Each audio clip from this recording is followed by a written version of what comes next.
Our approach towards our situation determines the outcome of that situation. We may stay long or spend just a little time in situations depending on our approach. The way things happen to us are spontaneous, but the way we react to things are not. The way situations, circumstances confront us are spontaneous, but the way we react to them are not. That's why we must guard our response. Things may happen to you because they will definitely happen, no matter how careful you are, no matter how diligent you are. Things will always happen to you. But don't let your response prolong what has happened to you. Many today are in a fixed of their approach towards situations that came their way. Are you sick? People have been sick before you. People are still sick, and they will still be sick after you. Are you disturbed, downcasted, depressed? All those things had happened before you. They are still happening, and they will happen after you. But one thing is sure. Different people might have faced those situations I've mentioned, but their approach towards resolving them were different. That's why many came out.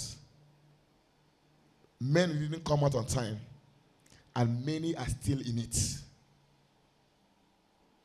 Our response to life is equivalent to the state of our hearts. Your response is you, and you are your response. Tell your neighbor, your response is you, and you are your response. No matter how big a situation is, your approach can make it small. And no matter how small your situation is, your approach can magnify it. As simple as that. You could have a problem that is nothing, but your approach makes it become a big thing that may take you years to resolve. And you may equally have a situation that is so big, vast, life-threatening, fearful, but your approach makes it look as if it was nothing, and it is nothing. If your approach says it is small, that is the state of your heart. You will be in charge. But if your approach says it is so big, that is equally the state of your heart. It will swallow you.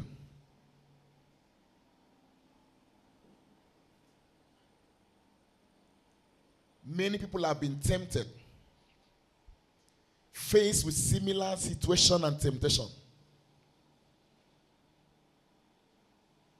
But their approach quite different. Many tempted, faced with similar temptation, but their approach quite different. The book of Matthew chapter 15 verse 11. Matthew 15:11. Not that which goeth into the mouth defileth a man, but that which cometh out of the mouth, this defileth a man. Jesus made this proverb, and the Pharisees were angry. Why did he say this? They asked him, why is it that your disciples do not wash their hands before eating? Which was a tradition and a custom then. That they have defiled themselves. And he was trying to reply to them. It's not about if you wash your hand or not. It is about your approach, the content of your heart. Then answered Peter and said unto him, declare unto us this parable. And Jesus said, are ye also yet without understanding? And this is the answer. Do not ye understand that whatsoever entered in at the mouth goeth into the belly and is cast out into the drought? But those which proceeded out of the mouth come forth from the heart, and they defile the man. That's what I'm saying. Your response is the state of your hearts. You cannot do what you have not learned to do abruptly. You see, most times we have situation and we start looking for alternative. You are not just looking for alternative. You have been thinking about alternative. Are we together? You are not just looking for the alternative now. You have been thinking about it. You can't say what you don't know. You can't say what you don't know, and you can't act what you have not meditated on. A killer or someone that kills today doesn't just learn how to kill. Are we together? You don't just wake up and kill. If you have never had that trait, you will know that it's an abomination to do what? To kill. So if you can confidently kill, it means there have been traits of a murderer in you. It was only waiting for a time to manifest. How do you approach situation? Because as far as this world is concerned, there will be trouble. It will never stop, no matter how good you are, no matter how kind, no matter how caring, no matter how righteous, no matter how religious you are, it won't stop. Your approach is what makes it simple, makes it difficult or bogus. We all have different approaches to life. And if you check it out, you realize that your approach to life is what have kept you where you are today. Strong people respond to things differently. Weak people respond to things differently as well. It's now left for you. As Jesus answered them, what enters you does not define you. The trouble that comes does not destroy you. The situation that hits you does not make any difference. But what makes a difference is how do you respond to it? As I said in my introduction, whatever you are facing, you came to see it. You will leave it. People are still going through it. It's even bigger than that. But don't let the state of your heart make it bogus. Don't let the state of your heart make it unending. Don't let the state of your heart make it difficult. We should be conscious of one thing at all times. With God, all things are possible. If we are conscious of this, no matter the situation we face, our heart unconsciously will always remind us that with God, all things.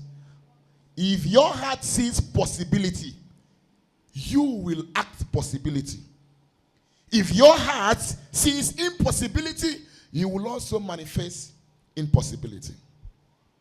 People of God, there is no shortcut to life. Everything is in your hand. There is no shortcut to having solution to problem. Everything lies in your hand. I mean, it lies in your approach. Don't be quick to respond to situations so that they will not swallow you up. I repeat, don't be quick to respond to situations so that they will not do what? Swallow you up. Remember what I said last Wednesday or Saturday? Weak people respond to situation in a haste. It doesn't mean that you are strong. It means that you are what? Weak. When you respond to situation in what? In a haste. Take time. Study the situation. Look out for the roots of that situation. There's no smoke without fire. And there's no fire without smoke. You may hurry to stop a situation and end up being swallowed. But you may equally sit down, learn that situation, and cut it by the roots and remain silent as if nothing happened. It all depends on your response.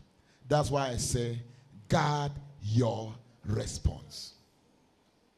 People have left God today because they wanted to solve situation, and on getting to that end, they realize that nobody can actually help. Is who? Is God. But you see, your approach was wrong, and it robbed you of your relationship with God. Anything you are passing through, you will definitely pass through it. Anything you are passing through, you will definitely do what? I mean, you one day pass it. That situation should not determine your direction. That situation should not determine your conclusion. That situation should not bewail the state of your heart. God is so interested in you. He loves you. He knows about you. He thinks about you. He knows everything you are going through. Approach situation from that angle. That God is aware. Tell your neighbor, God is aware. Even the biggest trouble, situations, circumstance cannot hide from God. God is aware. Therefore, my heart, my approach towards situation will always be positive. Because I know and I'm sure that God is aware. Nothing will give you peace than that. Because when you take situation into your hands, it's like, I want to help myself. And you can't help yourself. Nobody can actually help themselves. You can't help yourself. Praise the Lord. When you run in a haste to solve situation, you're actually taking that thing into your hand to solve it. I have learned over time. You know, even while I'm a young person, God has allowed me to go through very tough times that become lesson. That when I talk to you, it's not just from the scripture, it's from life experience. I've gone through problems, and I realized that my hastiness in solving them did not change anything. What I did was to depend on God solely. Talk to him about it every time. And my approach was, God will make it happen. And at the end of the day, God made it happen. Somebody hearing me now? Don't think that you are so strong enough to solve that problem. You see, when you start looking for solution to your problems, if your approach is desperation, you will talk to the wrong people. And when you talk to the wrong people, that approach becomes negative. You can stay in that small situation for 10 years, 15 years, 20 years. I remember counseling a lady that had issue. I said, this issue, you took it somewhere. And she said, yes. I said, you now took the physical issue to somewhere and it becomes spiritual. What you had was a medical thing. But because, why would this thing happen to me? Why would this thing happen? You went somewhere and they turned it to a spiritual thing. Now the real battle, I've just started. Are you hearing me now? Some of us have approached life like that. And look at where we are today. You didn't have any issue. But because you didn't sit down and depend on God, you were so in a haste. Without testing out the spirit. Without testing out the conscience. Without examining your conscience and your approach. You now prolong that situation. Because once it moves from one realm to another realm, the battle will definitely be prolonged. Is somebody hearing me? Guard your response. Whatever that will happen will still happen. Always know that. Are you hearing me now? Any man that does not die today will die tomorrow. So don't die before you die. Are you hearing me now? Don't do what? You should know what I'm talking about now. Don't die. I would have said don't die before your time, but say don't die before you die. Because most times you would have lived for another 30 years, but your approach to life killed you before. Many people have left this life very promising because they were desperate for a change and it didn't come as they expected. They left. But I tell you, at the end of life, you will now look at if you have stayed only 6 months more, 1 year more, 2 months more, your life would have changed. None of us here knows when our life will change. You only know when you are praying. So why are you giving up? Hold on. It may be the next 1 minute. Maybe tomorrow. Maybe next month. Don't die before you die. Don't die and live your promising life. Know this, as long as you are breathing, God is thinking about you. He doesn't give life to useless people. He gives life to useful people. He doesn't waste anything. So you're not a waste. So if you are breathing, you are in the pipeline. You are going through some processes. And you're going to come out of it. It's a promise.